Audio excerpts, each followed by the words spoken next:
ভাতা বৃদ্ধি করেও আটকানো গেল না শিক্ষাকর্মীদের। যোগ্য এবং অযোগ্য আন্দোলনরত শিক্ষাকর্মীদের অবশেষে চরম সিদ্ধান্ত নিয়ে নিলেন রাজ্যের বিরুদ্ধে শিক্ষাকর্মীরা। এই মুহূর্তের সবচেয়ে বড় খবর, মুখ্যমন্ত্রী মমতা ব্যানার্জি আন্দোলনরত শিক্ষাকর্মীদের ডেকেছিলেন নবান্নে।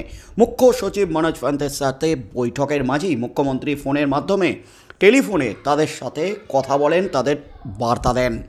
শিক্ষাকর্মীদের যে সমস্যা, সেই সমস্যা আইনি জট না কাটা পর্যন্ত মুখ্যমন্ত্রী মমতা ব্যানার্জি গ্রুপ ডির জন্য 20,000 টাকা এবং গ্রুপ সির জন্য 25,000 টাকা ভাতার ঘোষণা করেন। আর এই ঘোষণার পর থেকেই কিন্তু প্রশ্ন উঠে গেছে রাজ্য জুড়ে, এই যে ভাতা ঘোষণা করেছেন এটা কি দিতে পারেন মুখ্যমন্ত্রী? প্রশ্ন কিন্তু উঠে গেছে বিভিন্ন মহলে, আইনজীবী মহলে। আইনের দিক থেকে কতটা সঠিক এই প্রশ্ন উঠে গেছে, কিন্তু তার মধ্যেই নাখোশ শিক্ষাকর্মীরা। তারা মুখ্যমন্ত্রীর সামনেই দাবি করেছিলেন 25,000 টাকা এবং 30,000 টাকা করা হোক, আমাদের লোন চলছে, আমরা চালাতে পারছি না, এমনই দাবি করেছিলেন। কিন্তু মুখ্যমন্ত্রী তাদের দাবি খারিজ করে দিয়ে 25,000 এবং 20,000 টাকাতেই ফিক্সড রেখেছেন। কিন্তু তারপরই আরও বড় সিদ্ধান্ত নিয়ে নিলেন শিক্ষাকর্মীরা।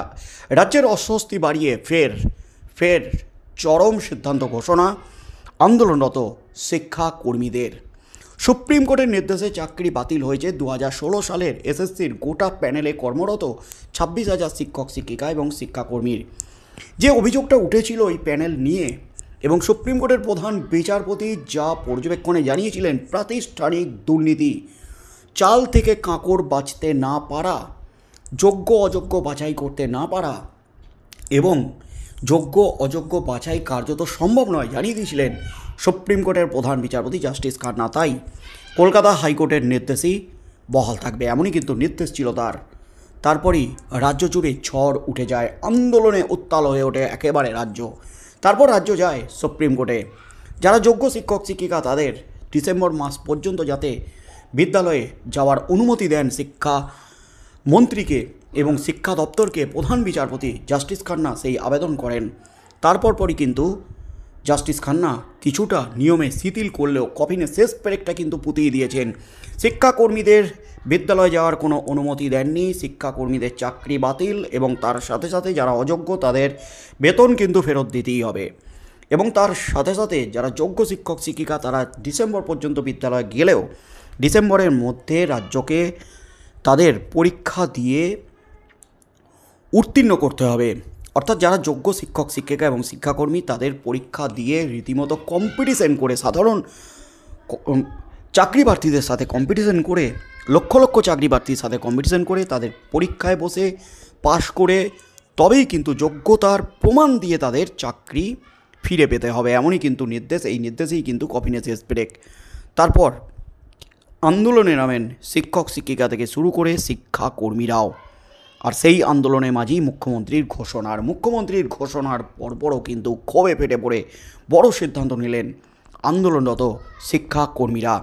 চাকরিহারা শিক্ষাকর্মীদের জন্য মাসিক ভাতা ঘোষণা করেছেন মুখ্যমন্ত্রী মমতা ব্যানার্জি। তবে তারপরও আন্দোলনের পর থেকে তারা সরে না আসার সিদ্ধান্ত নিলেন শিক্ষাকর্মীরা। আন্দোলনকারীদের একাংশ স্পষ্ট জানিয়ে দিলেন সাফ বার্তা, মুখ্যমন্ত্রীর ঘোষণা মতো ভাতা তারা নেবেন, কিন্তু অনশন চালিয়ে যাবেন। যদিও নির্জলা নয়, এবার থেকে জল খেয়ে অনশন চালাবে আন্দোলনকারীরা। সুপ্রিম কোর্টের নির্দেশে চাকরিহারা 26,000, তার মধ্যে শিক্ষক আছেন এবং শিক্ষাকর্মী আছেন। তারপর থেকেই পথে নেমে আন্দোলন করছেন তারা। একাংশের দাবি, কেন রাজ্য যোগ্য এবং অযোগ্য তালিকা দিল না? কেন যোগ্য হওয়া সত্ত্বেও চাকরি হারাতে হবে? চাকরি ফেরতের দাবিতে যেমন শিক্ষকরা আন্দোলনে নেমেছেন, তেমনি গ্রুপ সি গ্রুপ ডি কর্মীরা একজোট বেঁধে আন্দোলনে নেমেছেন, পথে হাঁটছেন। তাদের একাংশ মধ্যশিক্ষা পর্ষদে অনশনও শুরু করেছেন।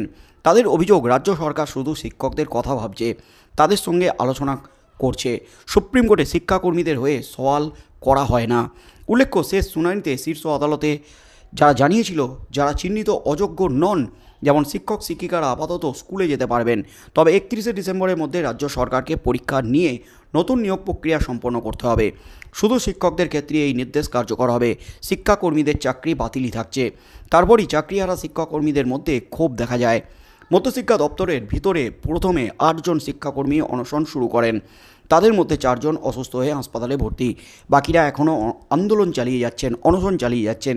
তার মধ্যেই মুখ্য সচিব মারফত মুখ্যমন্ত্রী শনিবার নবান্ন থেকে জানিয়েছেন, মামলার নিষ্পত্তি যতদিন না হচ্ছে ততদিন চাকরিহারা শিক্ষাকর্মীদের ভাতা দেবে রাজ্য সরকার। মমতার কথায় গ্রুপ সি কর্মীদের মাসিক 25,000 টাকা এবং গ্রুপ ডি 20,000 টাকা করে ভাতা দেবে তার সরকার। শুধু তাই নয়, রাজ্য সরকারের তরফে রিভিউ পিটিশন করা হবে বলেও জানান মুখ্যমন্ত্রী। তিনি জানান, সেই আইনি প্রক্রিয়া চলা পর্যন্ত রাজ্য সরকার সামাজিক সুরক্ষা প্রকল্পে চাকরিহারা শিক্ষাকর্মীদের ভাতা দেবে রাজ্য সরকার। মুখ্যমন্ত্রীর আশ্বাসের পরও আন্দোলনের পথ থেকে সরে আসতে রাজি নন আন্দোলনকারী শিক্ষাকর্মীরা।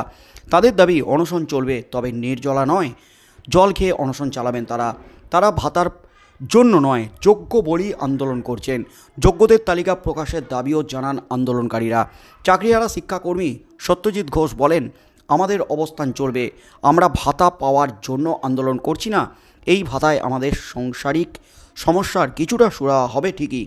প্রসঙ্গত, আদালতের নির্দেশে অযোগ্য শিক্ষাকর্মীদের নাম স্যালারি পোর্টাল থেকে বাদ দেওয়ার প্রক্রিয়া শুরু হয়েছে। বিভিন্ন জেলার স্কুল পরিদর্শকরা প্রধান শিক্ষকদের বিষয়টি জানিয়েছেন। তার মধ্যেই কিন্তু মুখ্যমন্ত্রীর ঘোষণাতেও খুশি নন শিক্ষাকর্মীদের একাংশ। তারা কিন্তু স্পষ্ট জানাচ্ছেন, কারা যোগ্য কারা অযোগ্য সেই লিস্ট কিন্তু দিতে হবে রাজ্যকে।